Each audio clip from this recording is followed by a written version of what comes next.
One, there is no link to the extension of his life, the life of his government, which has been illegal since March 21st. He never sought that extension before. And the preparation of GCOM for elections. There is no link between that extension and GCOM's preparation for the elections, but he sought to create a link here. Secondly, the extension is wholly unnecessary for him to discharge the caretaker responsibility that had been accorded to him by the CCJ, because a caretaker government is only vested with one responsibility, that is holding elections and have the authority to do all the things necessary with the holding of elections.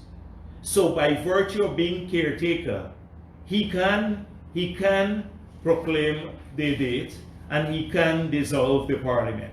In fact, all of that is part of the responsibility of caretaker. There is no need for an extension in the life of his government for him to discharge that responsibility legally, or no legal extension requirement. However, we believe the only reason that he wants the extension and is seeking to blackmail the PPP to go into parliament and vote to extend the life of his government. Imagine a person who violates the Constitution all along and says to us, if you want elections, you have to come to parliament and extend the life of our illegal government before you get elections. And elections are a constitutional duty that he has to discharge, free and fair elections and timely elections. But we believe the real reason for all of this is they want the corrupt cabal in the AFC and the PNC. They want legal coverage for all the criminal acts of theft and transfer of resources, etc., that they have committed, because they believe if we extend the life of the government, there will be no prosecution. There can't be prosecution because they'd have legal coverage for all the transfer of land and everything else that they did illegally in this period. And that's why they want to make the connection. But really, there is no necessity for it. It doesn't impact on the preparation at GCOM for the elections, nor is it necessary for him to conduct the elections, name the date, and dissolve parliament. So I made it clear yesterday that the PPP will not be blackmailed into extending the life of the government, the legal government, and because that would give him not only a constitutional cover, but would affect our ability to recover all the resources that have been stolen from the people of Guyana. And so he then got the AFC to issue the same statement, a similar statement. So they're saying the AFC statement followed his announcement, and it says the next constitutional requirement to be satisfied to ensure that the elections 2020 cannot be successfully challenged legally is an extension of the election date by a 2/3 majority of the National Assembly. As such, we urge the opposition to give its support for the extension now needed for the set date. Fallacy again here. That's Ramjatan trying to seek coverage for his illegalities. And there are many, many that we know of, worth millions of dollars. And then that's followed also by Lincoln Lewis then chips in Chronicle. President cannot call elections unless authorized by Parliament. He chips in too. Well, I think the international pressure and everyone else worked on Granger, and he saw the reaction. And we made it clear that the protests will continue long into the future if he does not set a definitive date. So this morning I heard, and I just saw, that at the Cyril Potter College of Education, the Cyril Potter College, he was there to hand over some gifts he got from the Chinese, and he that's all he does now, hand over things, you know, and say how he loves teachers and loves children and everything else. And then he said that the definitive date is March 2nd. So I just saw the Demerara Wave story, but they've had it wrong so many times that I'm still guardedly cautious. Now that he said, if the opposition doesn't go to Parliament, then we'll abide by what I said last night. Elections will be held on the 2nd of March. That is as definitive as I can get. But given Granger's history of flip-flopping and the many lies that he is told, he is perpetrated on the people of this country, and his selective amnesia, we would not believe this until we see the signed proclamation that this will be the date for elections. Because he's flip-flopped so many times that you never know if this is his final position.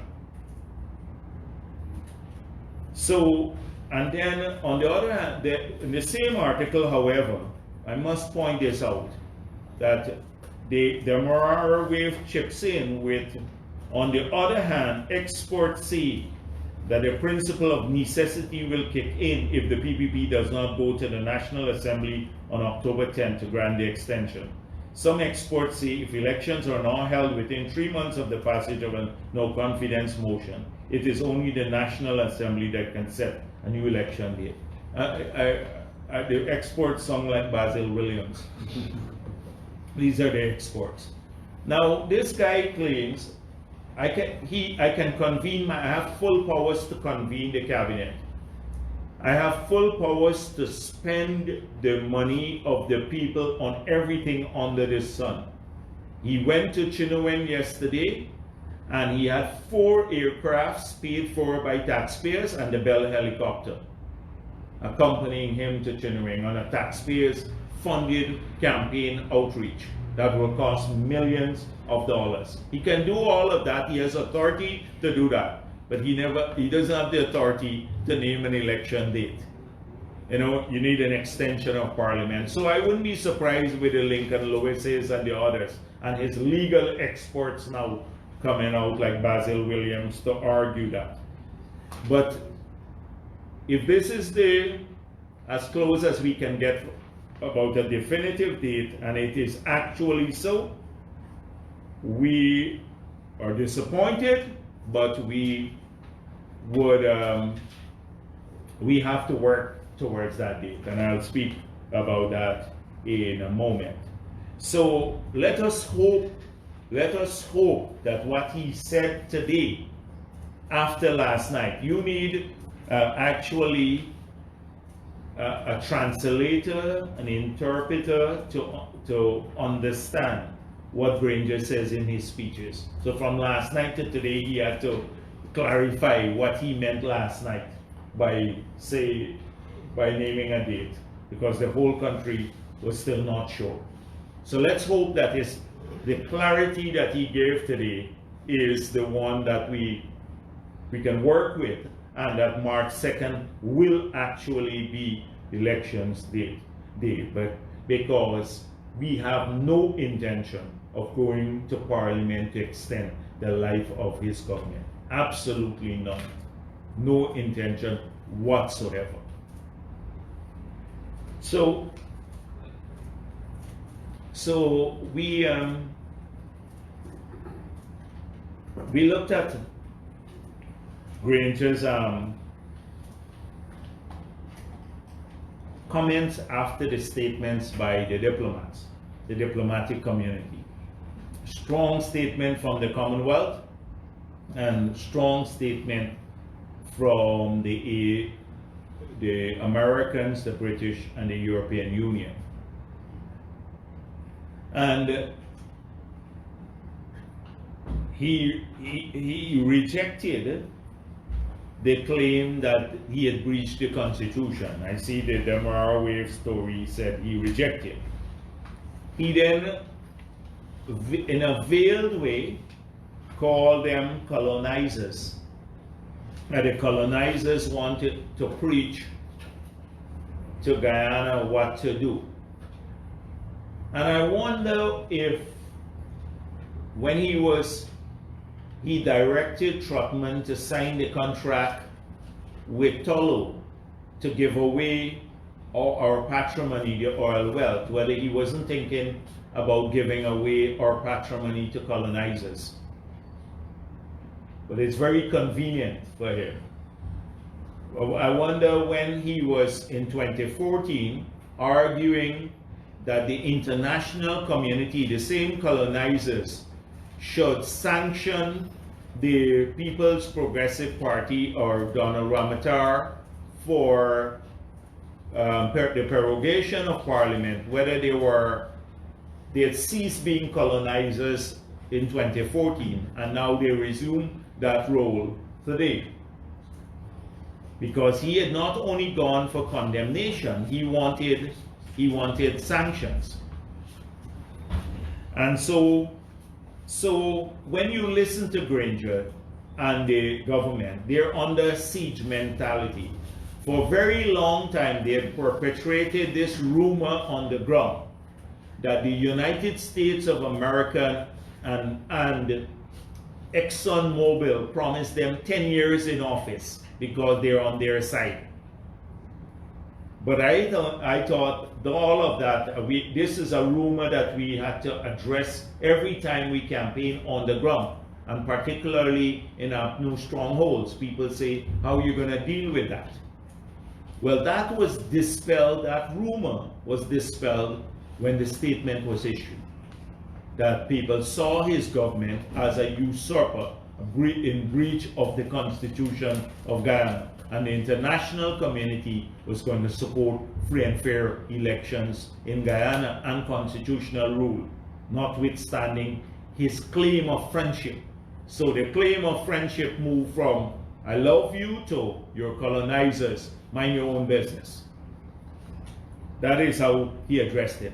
And then, guess who again he got to cuss the international community? Lincoln Lewis again.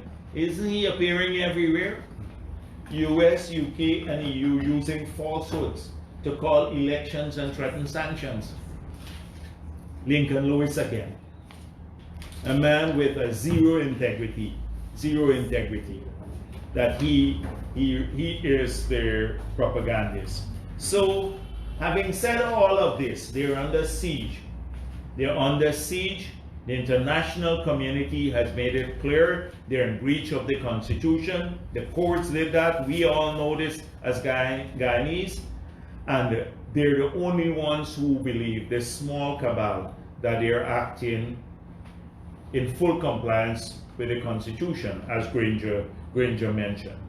Now, we are extremely pleased that GCOM has decided now to move forward with preparations, and claims and objection will start on the 1st of October, and that a preliminary list of electors will be extracted from the current NRR and posted all across the country. We are going to put in place our scrutineers, because that is the right place where you get registered if you are not on the voters list. That's where you go to get your registration done, or you want to have any other transaction done that is provided for example, correcting your name on the list, taking a transfer if you've moved. This is the period in which you do it. And so I want to urge all Guyanese to utilize this process fully, so that if they're not on the voters list, that they go and get registered, and if they want to take a transfer, to do so now. That would start soon, and that would be a process that would be carefully scrutinized by all the parties there. So that will move forward. And then secondly, I was extremely pleased that the international community, the GCOM again, agreed to invite the international community to participate in the machinery of GCOM as well as to observe elections. So that decision was taken at the commission on Tuesday last. Gordon Mosley, a propagandist for the government, said that Robeson voted against the international presence there. And a blatant lie. All day long, Gordon Mosley spends defending the barriers, the barricades around Georgetown. Oh, it's a trivial matter for Guyanese. When people are stuck for 3 hours, that's a trivial matter for him, because his bread is well buttered by afternoon. But it's a major matter for them when you have to bring 300 policemen, take them away from their duty to protect one man because he's afraid of some protesters who have no intention of harming him, just giving him a good reminder that he's in breach of the Constitution. That is what. Anyhow, Gordon Mosley again, he said Robeson then voted against the international presence at GCOM, which is not true. Robeson then had to correct it. And you're going to find more and more of this as we get closer to the elections. I saw Demar Waves and Gordon Mosley repeating the old lies about 400 young black kids who were killed by the PPP. When we took that list, it's a totally discredited list. They know it. The list has tons of people who are alive, people who died from heart attack, victims.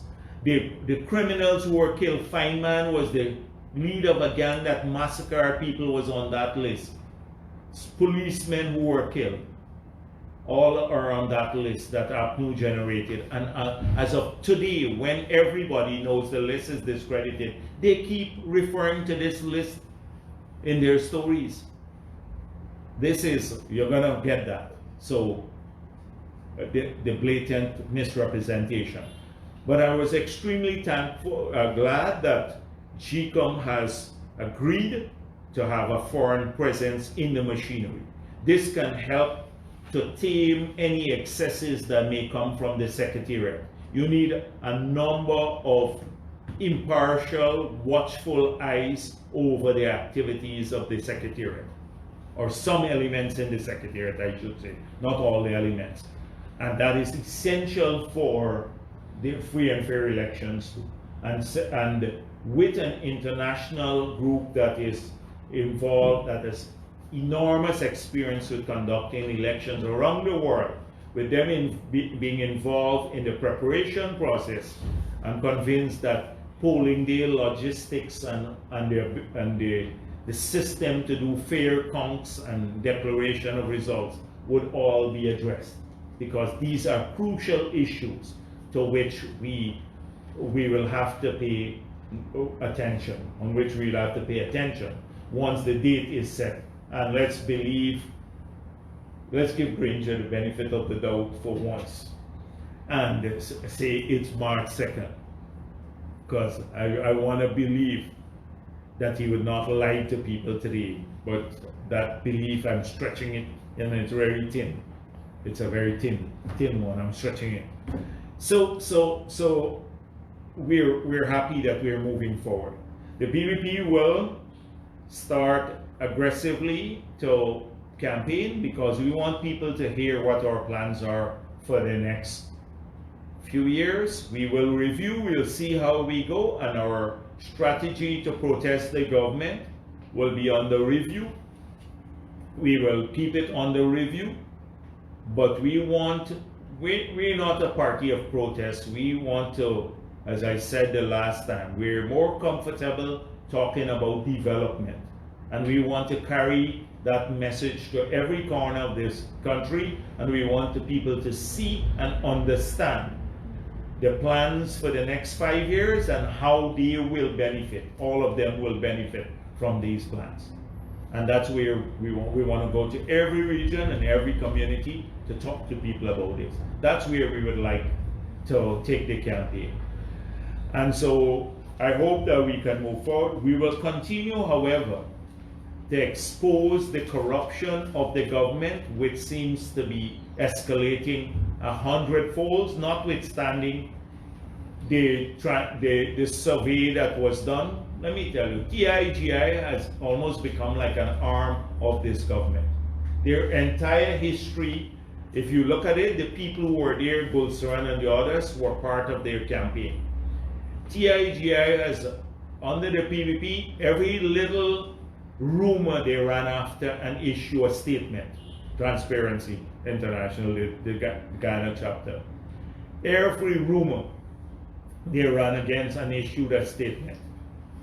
Now you have wide-scale theft, a breach of the integrity laws, etc. And they're almost silent. And I heard there, and I'm sure they influenced that survey that was done that you saw today. Pay no heed to that. This is the most corrupt government in our entire history, and we intend to prove it. We intend to prove it. You're gonna see details, not like just wild allegations. We can't do that. So forget this TIGI issue. We intend to expose people, the corruption every single day. We intend to expose also the abuse of resources. So we are now, the Guyanese taxpayers are funding APNU's campaign. Guyanese taxpayers. We're funding the theft.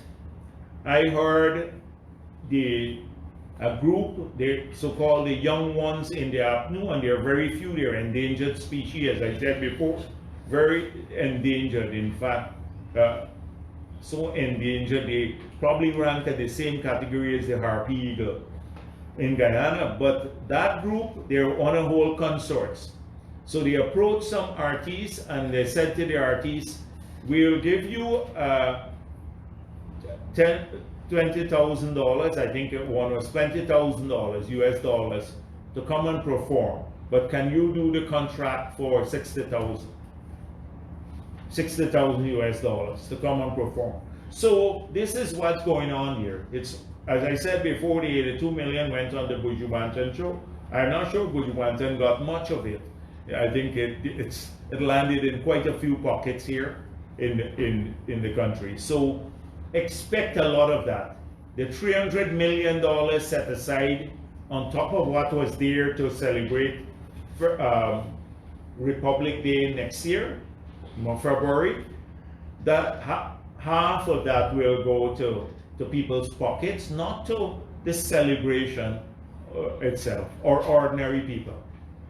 It would go, that's taxpayers' money, that will be another occasion for them to make the last big haul before the elections on March 2nd will be on the Republic Day for these guys. So we'll continue to expose this, and trust me, we're going to investigate every single one of these things. That is why there is a big desperation in their camp. They don't want to hold elections because they know what's coming. We will also continue to pursue the lies. So on Comrade Joseph Harmon page, Comrade Harmon, that's his title, he has construction of Linden Lethem Road. So you look at the road now, and we see a new highway there, and it says promise kept. So I hope when we go to drive to Lethem, we're driving on this highway now. There's nothing of this sort. It's a total fabrication. There is nothing that looks like this. This is how it looks. And this is the promise kept. They put a new highway there. And this money is supposed to come from a British grant that I'm sure they will not get in this period. And Patterson announced 4 times in Parliament that it would be built since 2016 and said it will start in October. I wonder if they just don't respect us anymore as Guyanese people, or they're counting on coastal people not knowing what's going on in the interior. So they'd say, oh, the road to Brazil is already built. Look at speed, progress in the country. They're doing the same thing like in Sophia. Granger, I think to this afternoon, is going to host an activity there in Sophia. And 30 million US was left from the $66 million the road contract to Sophia from our PPP program. The part of it is being spent for the Cherry Street project, and the other part for Sophia roads and stuff. Any civil works that you see going on in Sophia now is from a loan that the People's Progressive Party left this government, and they took this long to get it done. And that facility that they're opening today, I gather, at least I saw some numbers, over 150 million missing. I heard that a lot of this stuff had to go. They awarded this building that Granger is opening today, but the money went to build up Congress Place. And if you drive by Congress Place now, you see new spanking new buildings, fences, landscaping, etc. The contractors, taxpayers' money now are going to fund some Congress Place. I even talked at one time about the plates that they've imported for Congress Place that has the party stamp on it. You know, it's like high-end living funded by the taxpayers. So when Granger goes there this afternoon to open it, he should be ashamed that he's opening a project now that he will take credit for. It's funding that came from the PPP project that was left behind, and two, that they've hustled so much of the money from the project. But he goes there this afternoon to claim this people in Sophia, I love you. This is the kind of lies that they're hoping to continue to say to people. So they'll get a few more things from the Chinese government and hand over, as I said before, to people. I saw Amnali collecting toys, bullying people now to give them toys for the Christmas season. So they'll claim, oh, we love the children of Guyana. That's all they're doing. And then they'll collect the toys as donation. And what they will do, they'll write a check to somebody's name for $10 million saying they bought the toys. And then the person would cash the check and give them the money. This is what I pointed out that one person said to me. They were doing some printing and they wanted the person to submit a second bill to finance and then encash the check and give them back the money. And the office of the president paid for the printing work. This is a big hustle by this government. So all of that will be exposed. I see there, just when I thought they couldn't get, as I said before, young people are in danger, but when they couldn't get any worse, they rolled out the gerontocracy, rolled out another geriatric now to defend the PVP. So Hamilton Green says PVP in panic mode. He is, and talk about the PVP being Hitler.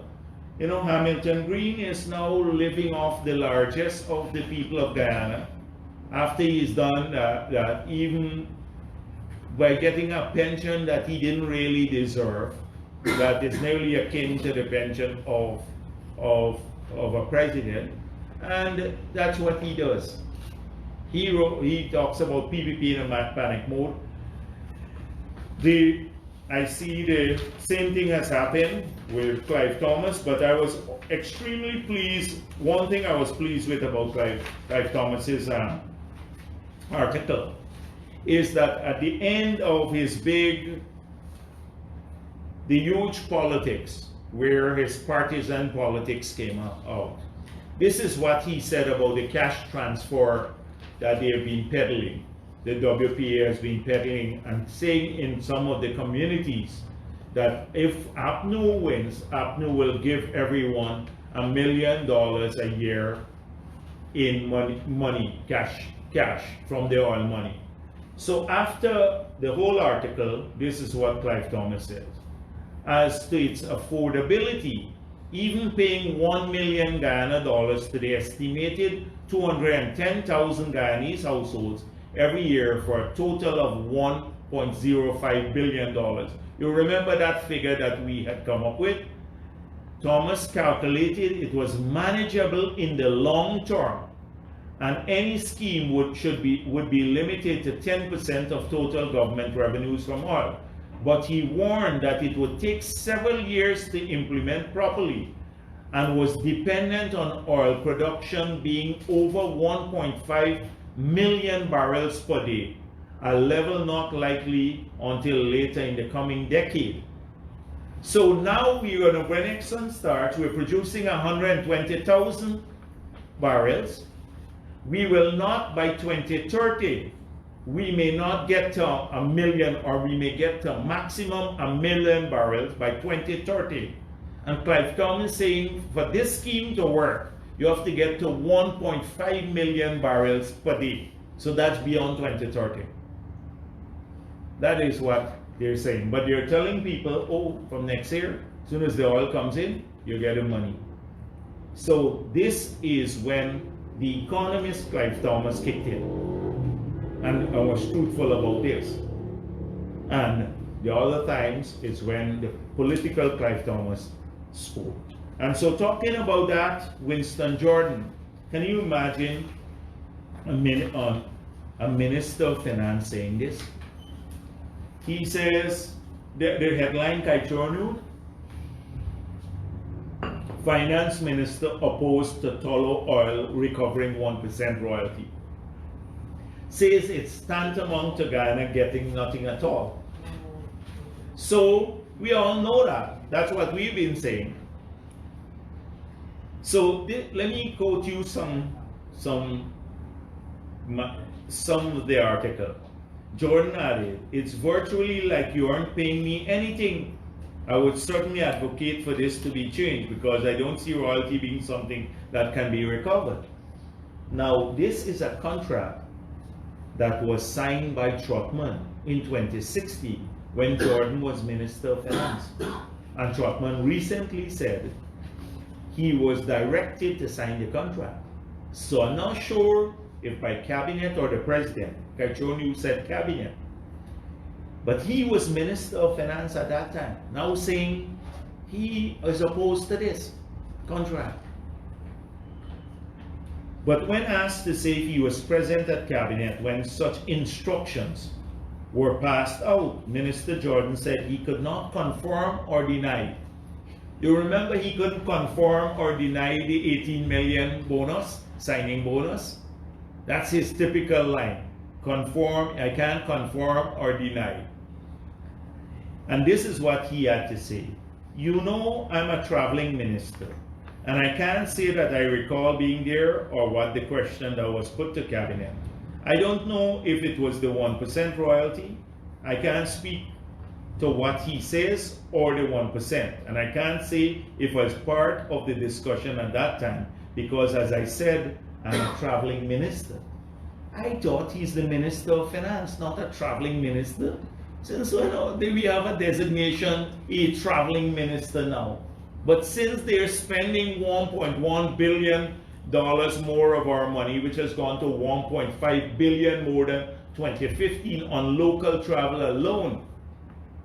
Now, of course, not only he, but the whole cabinet could be qualified as traveling ministers. Now, this is what we get from the Minister of Finance, saying he's opposed to the terms of the contract with Tullow that was signed by the government that he sits in and the cabinet that he sits in. How more incompetent can you get? But you know what? This Jordan wouldn't lose because Jordan's bread is well buttered too. It's the ordinary people that would lose from this. And this is the callous nature of how they're dealing with it and the incompetence of it all. That is tragic. On the other hand, he says you'll get higher wages and salaries this year. You know, you're going to get a wage increase. Of course, every year public servants get a wage increase. But creating the impression that, oh, I could have given you more if there was a parliament in place.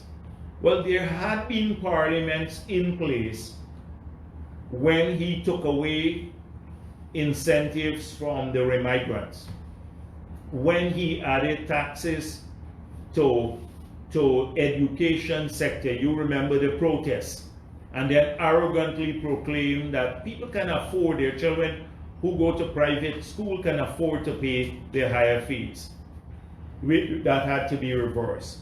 He had a full parliament when he moved the 2% final tax on the minors to 28%, where we had to fight to reverse it back, but they never took it back to 2%. He was there when they put the VAT on water and electricity and medicine for people. He was there all along, now and taxing exports, when he raised the fees for doing business for everyone with government. All the fees went up. When he criminalized the minors not having receipts, so they can go to jail if they can't present receipts to the GRA, etc. And now suddenly is at a new conversion.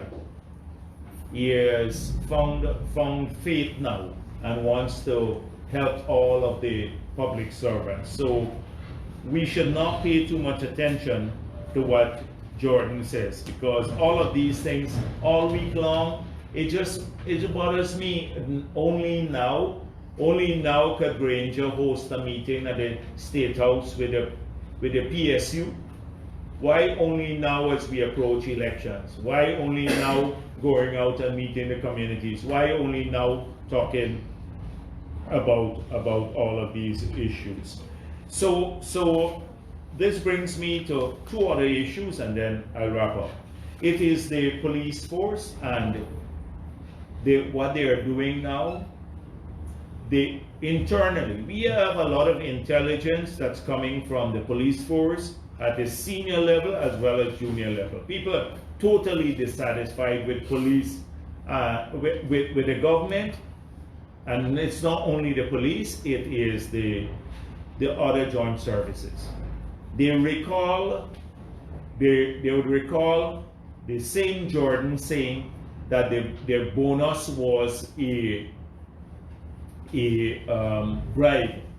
The 1 month tax-free bonus was a bribe to the joint services. So they're very unhappy about the government's heavy-handed method in interfering with police placements, police promotion, etc. The political interference in the management, the operational management of the police force. This takes place on a daily basis. The government has its favorites in the police force, and they're calling them and giving them instructions. So the instructions were, Granger was embarrassed, and the police did not prevent this. So the police had nothing to do with that. He is the usurper, but he should have been embarrassed. But they handpick elements who take instructions from Office of the President on Felix and Slow. They are now, they've been pushing the police to take action. We have to correct this embarrassment. And the president announced in Region 1, oh, somebody will pay for this. So they're pushing them to take action. Even the night outside of the Chinese embassy. And we're very unhappy that the usurper was cuddled here in that function. But even that night, some of the people who had the political instructions were trying to escalate things. And you had some other police who stood up, the professional ones. So, to the police force and all of those people who've been calling me, I know what's going on. And we know the names of the people who are taking the instructions from directly from the other side. But it's a tragedy when you have to bring out all of these police, from their families, put them in line just to protect one man who doesn't respect our Constitution and disadvantage thousands of citizens. But I saw something now coming out that they're operationalizing this now. Please be informed that as from the 30th of September 2019, the Guyana Police Force will be operationalized in 10 police divisions in keeping with the 10 administrative regions, and the divisions shall be named and command as follows. So they're making changes here that could very well not be legal now and should not happen at a time when you have a caretaker government in place. They've lost the authority. The CCJ said only routine functions of the police force, not restructure, not police force, but routine functions in government. Not to restructure the police force at this time. But I suspect it has a sinister motive, and its intent upon putting people in the 10 divisions to ensure that the government or PNC's well-being is looked after. So once I get more information about this, just last night this came through, we're going to be looking at it more carefully. But I want to assure all, once again, all the soldiers and police who've been talking to me or sending messages, that I'm aware, we're aware very much so of what's going on and who the instructions are coming from and who are receiving the instructions and who are implementing them. We're very, very much aware of that. So I just wanted to say that to them. And then finally, the protests there. So I saw them bullying the GMSA and saying the GMSA had some deal with the PPP to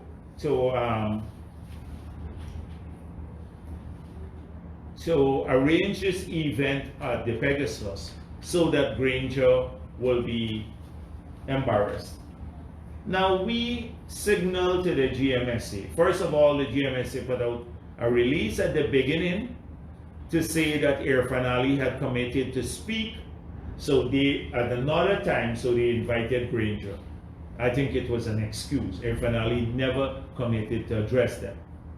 In fact, we were arguing that they must not invite the usurper president anytime after September 18th. But the same leadership in GMSA that was busy or interested in condemning the PPP, they persisted with the activity. We were not happy that they did it. In fact, we objected to it. And then I saw from Clinton Williams and a little cabal in there a reprehensible, vile statement, as though he reports to Congress Place. It was drafted in Congress Place about PPP supporters. Reprehensible, vile. And it created a whole ton of problems within the GMSA. But he seems more interested in taking directions from Congress Place. I couldn't say anything else, but I think that statement that came out from him must have had to be drafted somewhere there. The vile things it says about the PPP. But we look at that too. We look at that. At the right time, I'll deal with that issue. But this is, he should not have gone there. Should have not been entertained. In fact, the GMSA should be ashamed of itself, Clinton Williams and others, for inviting a person who has consistently implemented policies that will destroy manufacturing in Guyana. He has put a tax on machinery and equipment. They have taxed exports, blackouts all the time, affecting businesses. They don't have a plan for this sector, and this useless partisan is blaming the PPP for the blackouts too. Now I see that's his latest thing. They've served to destroy manufacturing, and they should be ashamed at this hour to invite him to talk just before we get to elections. They should have rejected anything he said there. And he didn't go there to address any of those concerns too, the manufacturers' concern. He was more interested in politics and calling the PP supporters hooligans. Hooligans. So I think we're, to end this all, we are, if March 2nd is election day,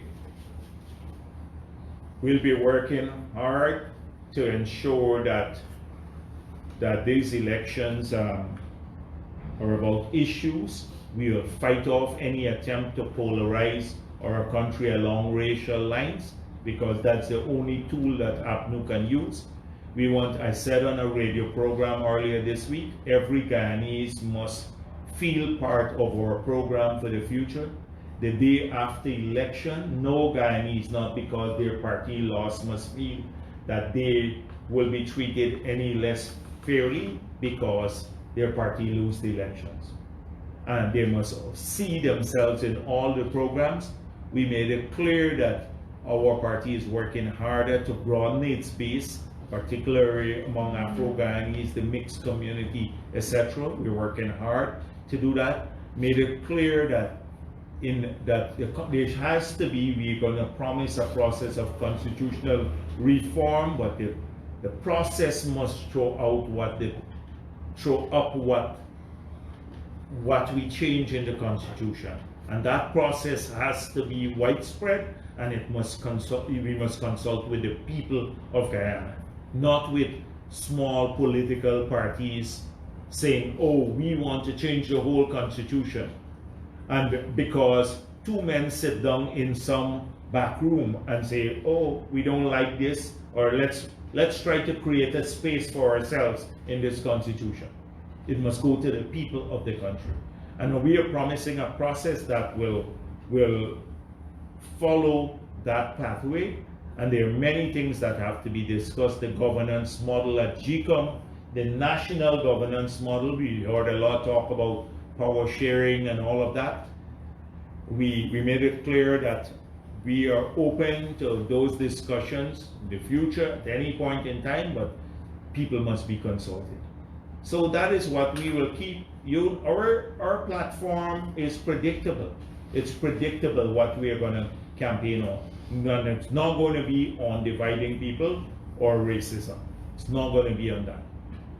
So that's what we'll be working on. Thank you. Hi, Chair News. Mr. Jagdeo, it was actually Commissioner Vincent Alexander who said that Brooks and Ben voted against one of the decisions made at last Tuesday's statutory meeting of GCOM. Are you aware that Ben did vote against one of those decisions, or which one? The decision was that he didn't think that they should have claims and objections for 35 days. There should be 28 days, as of now, 3 weeks for claims and 1 week for objections. In that, there are times when we had it for 14 days. 14 days for claims and 7 days for objections in the past. So there was a suggestion that it be for 21 days, the period of claims, and then the objection for another 7 days, 28 days, rather than 35. But the commission decided 35, and so we went along. But that was not against foreign presence there. So that was the thing. But in 21 days, so it's extended now. But if they could have registered like 120,000 people, imagine they could have registered 120,000 persons in the first 3 weeks. And the new persons to register maybe only going to be about 5,000, 7,000. And they said that they registered 120,000 in 3 weeks at GCOM. So there's a lot of time for them. A lot of time. But notwithstanding that, if it's consistent with the timeline of February to be prepared, that's fine with us. Okay. A recent IMF report has found that Guyana is likely to collect its first 1 million barrels of oil by February 2020. that means production is likely to start before the year is out. First million barrels of oil Yes. per day? No, it's first million, period. Oh, Right? okay, yeah, yes. So Guyana yet does not have the capacity to meter the oil that's coming out of the ground. Do you see a reality in which Guyana could develop that capacity before elections? With this group here? No. The answer is no, not with this group here. Okay. Look at what they're working on. They have the man whose foot was soaked in oil when he was playing cricket, heading the department. Look at what they're working on. Ask the president whether he has read the Exxon contract or the Tullow contract. Just ask him that. And you see his minister of finance saying, I don't agree with the contract that the cabinet signed. This is it's a tragedy for this country. It's a tragedy for this country with this level of incompetence. They're busy all day sharing out 2 bicycles here, a couple of toys there, etc. Okay. If he spends the amount of time that he takes to fly with 5 aircrafts into some part of the country to deliver a couple of things, or to run down, say how he loves the Constitution of Guyana, that's his standard speech, and spend that time 1-2 days on focusing on the critical things, the pre-contract audits, and not getting a company that's related to these guys to do it, the pre-contract audit, the capacity to measure the oil from day one, how much is being pumped out, because we love Exxon and all of that, but you got to verify it. Don't trust nobody And here. that we'll also So don't right. So that kind of thing, you can, because they say they love the oil companies, they go to every function, but you got to verify everything from day one, the capacity to do that. We have to, as the account being set up, has it been done with the appropriate safeguards on which they're going to pay the money in, that it will be escrowed until the parliament resumes, the next parliament, after the elections. That's actually my next question. We'll have our first 1 million barrels, so do you still intend to fully repeal and replace the NRF Act? Yeah, because the money will not be the resource fund or this sovereign wealth fund that gives Jordan all the control over the oil money. We will repeal that and replace it with an arm's length away from the politician body to manage the resources. But that's separate from escrowing the money, putting it into an account and ensuring they pay into the account, and every time the payment is made into the account, you notify the parliament or you gazette it, and then at the end of the day, that account, once the sovereign wealth fund is set up, then the money could be transferred in. So it could be just an account, like how they set up an account to keep the 18 million, but not that way. Do it with the Auditor General and the Central Bank and the public knowing where the account is and that it's auditable. Okay, the president hasn't issued a proclamation of an election date. You're aware that a potential narrative could be that if the PPP does not grant an extension, that it would be holding the country at ransom. That is what I thought. That is what I thought last night they were trying to do. To do that, to start blaming us now for not having elections, and secondly, to get the coverage. But I saw him said today, it was quoted that even if the PVP doesn't go to Parliament, and he's right, not even if, we're not going, that the elections would be March 2nd. So there's no possibility. No, we're not going. We're not going to their Parliament. We're not giving no legal coverage to extend this life of the government. He's acted illegally all along. He claims with full authority. He's been holding cabinet meetings, and he wants extension now, only for one purpose, for the legal coverage, so we can't go after the corrupt acts. He would say they were all done when the government was lawful, because you extended the life of the government. It was lawful. Mr. Jagdeo, when you open the Guyana Chronicle, now that there seems to be a definitive date, will the PPP reduce its protest actions? Or intends to? You made me cough there. I wonder if the Granger, that's his preoccupation. I said, we were protesting for him to name a date. We were protesting. We already have been in the public domain about his illegality and all of that sort of thing. The date is named, but we'll keep on the review the protest action. And as I said before, that's not the end in itself, the protest. We want to just have free, fair, early elections respectful of the Constitution. That is all we're fighting for Guyana. And so if we are moving towards that, again, we don't see the necessity of protests if once we are moving towards that. But we do have, protest is also a way of showing disagreement with abuse of resources and stuff. But clearly the protests that have personally targeted President Granger since the 18th of September was for him to name the date.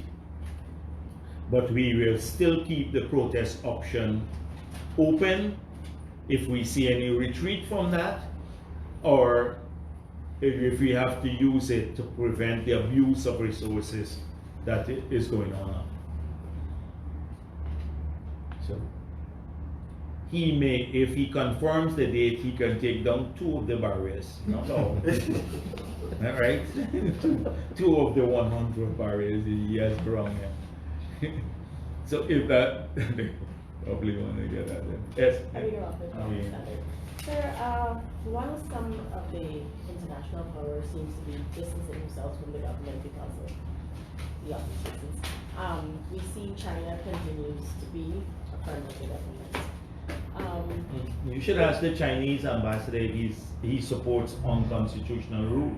It's China. Yeah. However, my question is, should the PPP go into office, would this affect any future relations with China? We have the Belt and Road Initiative that is already signed to come on its way. Well, really, a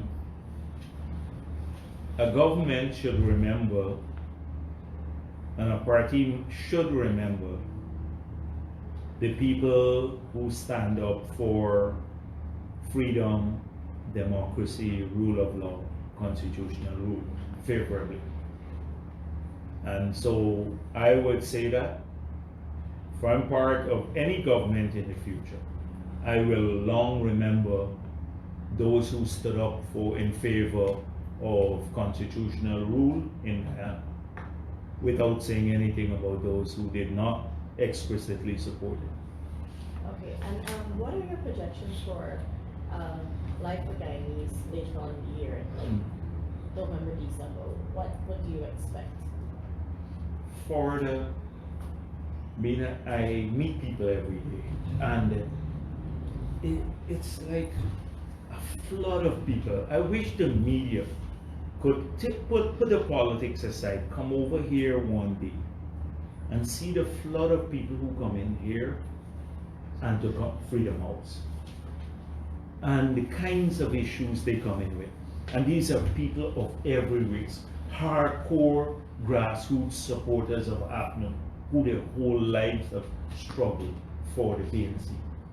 You should hear their heart-wrenching stories of not being able to feed their family, not getting work or losing a job, not sending the kids to school because they don't have textbooks, they don't have money for uniform. We try to help, but our resources are limited too. We get donations and stuff like that, and or abuse or neglect or the arrogance they've had to face from people who they campaign with. I can introduce you to some guys who walk the ground with Harman and Trotman and the others, who've gone to their offices and the people walk past them without any recognition even. Walk the ground together. And this is the daily thought. I wish some of those human interest stories would surface about the neglect, the depravity of this government in hogging everything for itself. I said just a few days ago on the radio program, we need to do 50,000 house lots. 40,000 of those house lots, or 75%, we plan to sell below $100,000 per lot, because you need to get more low-cost house lots into the system. You know, not the 500,000 or 2 million house lots. But to do so, we need 10,000 acres of land.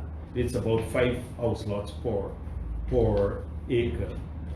And right now they're giving out thousands of acres of land in plots of 10 acres, 15 acres to people from Trinidad who might have made a contribution to the party, and now they're sent over there with a note and they're buying the land, they're paying a bribe.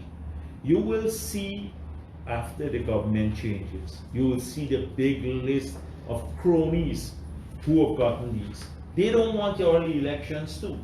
They're afraid, and these are, many of them are Indo-Guyanese. I'm not talking about Afro-Guyanese, because sometimes people assume that. Indo-Guyanese and stuff like that. Some of their cronies, millions of dollars of business they're getting.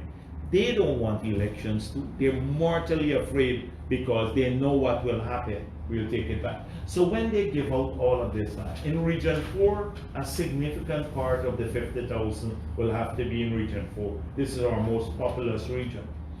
And where are we going to get the land if it's all gone to do those house lots? We'd have to take it back. We're making it clear we are going to take the lands back. All of these corrupt deals that have been done since December 24th.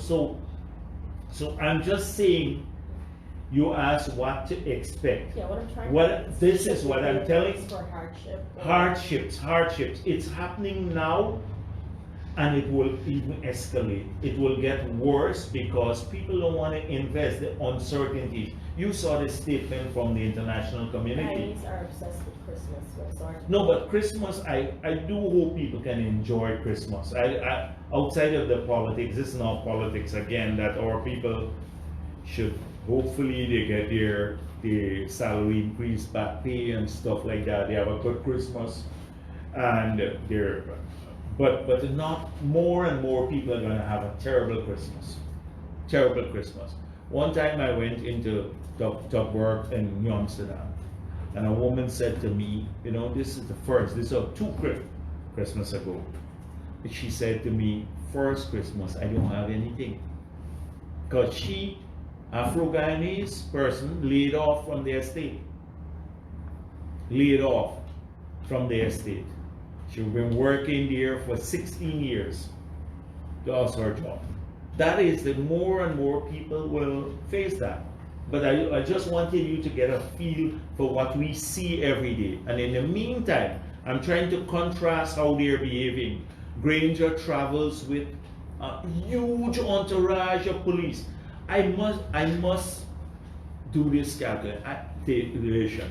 I believe on this president, in terms of number of vehicles and security that we had to buy for him, and fixing up the buildings that he lives in and everything else, that he probably we spent more on him in these 4.5 years than all the presidents before, including Bharrat.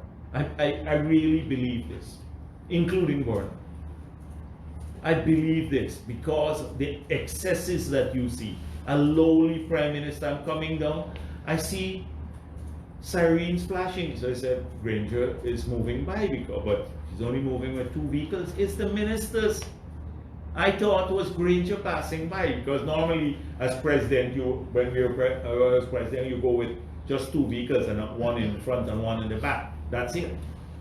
So it was ministers going by. The ministers now have outriders and vehicles passing all around the place, up and down. This is the excesses there. They're up there, they don't see the suffering. So every time he speaks, he says, oh, the good life is being delivered, promises delivered, promises kept, new roads, no jobs, etc. That is what I'm expecting. More hardships for people the longer we drag on. Because this period of uncertainty too. Already we're bad with the economy, but the period of uncertainty coming up to elections also will affect people's well-being. But I do hope that people have a good Christmas. That's a Guyanese thing, you know, a Guyanese thing outside of our politics. Thanks. Thank you. Jagdeo, Okay, sorry, go ahead. Guyanese critic. Yeah, sure. You mentioned the many people who come here on a daily basis to express the situation that they're in. Yeah, sure. I'm not saying that people are not in those situations because I meet them on a daily basis. Firstly, for the 3 times I've come here for the month, I've never run into one of them. So you're talking about a lot of them, I wonder if you don't allow them to come around when there's press conferences. Yeah. The next thing is, I know of that you have a love for politics and understand it well. My worry is your show of empathy for these people in the light of the fact that you're saying you're working at donations. I live on donations too. You And, do? yes, it's donations. You're a good man. Yeah. Right? And I do a lot with those donations. Okay, sure. So you get $32 million a month to every 3 months to renew Mercury's contract. How much have you put to these people? Little things, people want to go to want to go to school. Well, is there a figure that you can give? Well, I don't know the figure, but on the rice project alone that we had to send out, it runs into millions of dollars. If you go to Freedom House, you may even go in there now, and you will see in and downstairs we've converted the bottom, and you'll see bags of rice and all of that. And these are little things you said. People often are. I come from a rural area. So often, and it's not just a rural culture, people are embarrassed to collect things, especially if they're young, they're not working and stuff in these communities, small communities particularly. So we try to keep all that we've been doing out of the media. You don't see us hand over something, and then pictures. I made it clear every time they distribute stuff, please don't put people's faces all the time. You know, once one picture or so, we're doing something in this area, but not to go after each individual, because remember that kind of feeling. So maybe I will introduce you to a few of these people. If you permit me, give me some of your time, I will make sure you talk to some of these people. I've got 20 hours a day to give up. All right, okay, all right. Well Well then that's great. And I would let you talk to some of the people who come here, and you will hear yourself the tales of woe. So we do help, but we didn't need to spend our money lobbying the international community to get this government to respect the Constitution. I see that as a waste of our money, but it's necessary to get them to comply with the Constitution.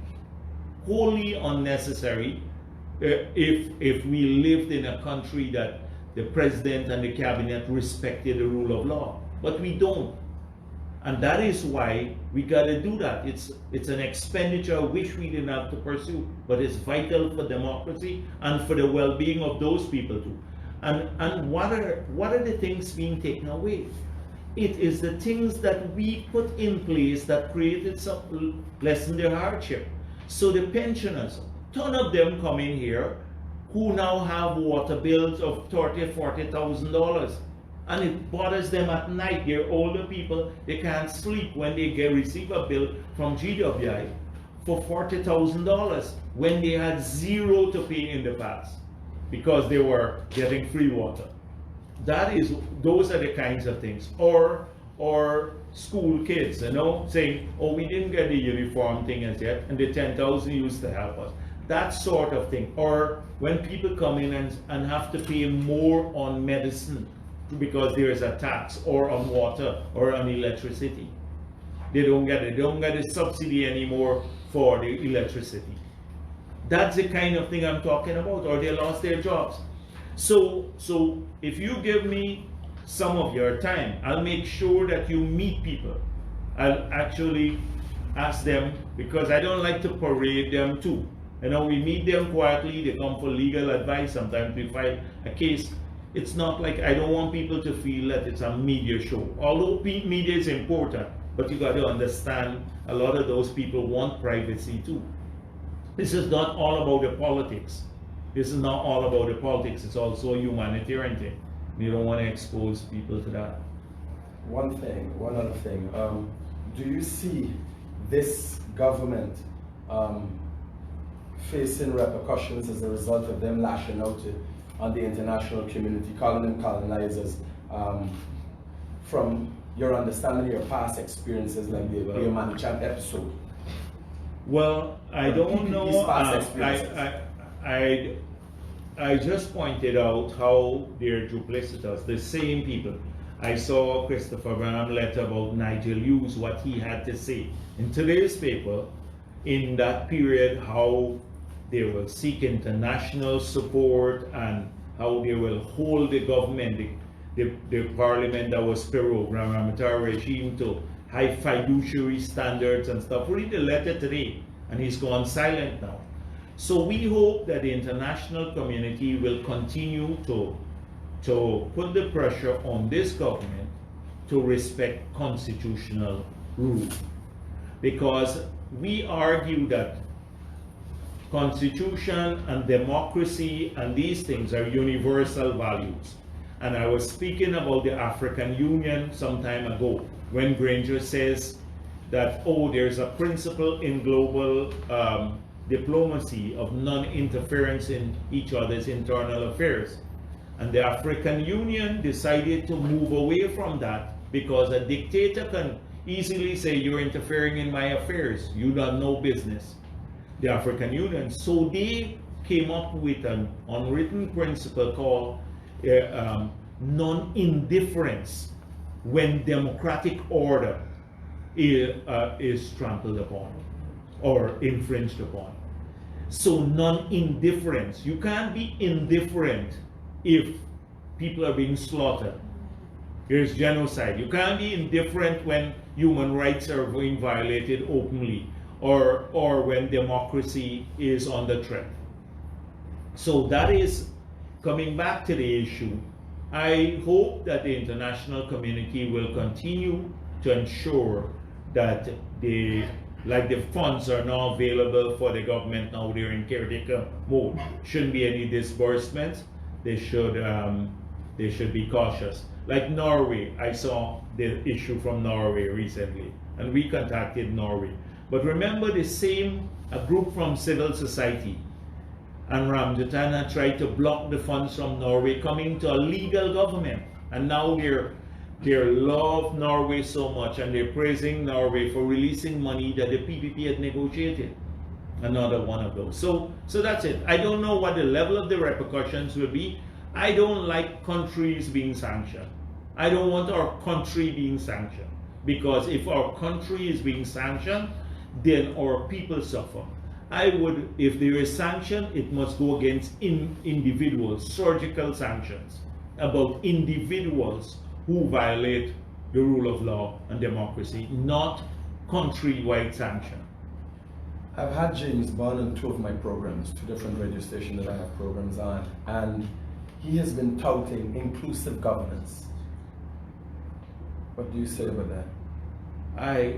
Specifically detailing the PNC, the PPP, and the government. No, yes, but are you touting it or making serious proposals? Because these are he is the one, James Bond, who went to Camberville and told these young group of people, I'd sell out my house and other things so that these Indian coolie people don't come back.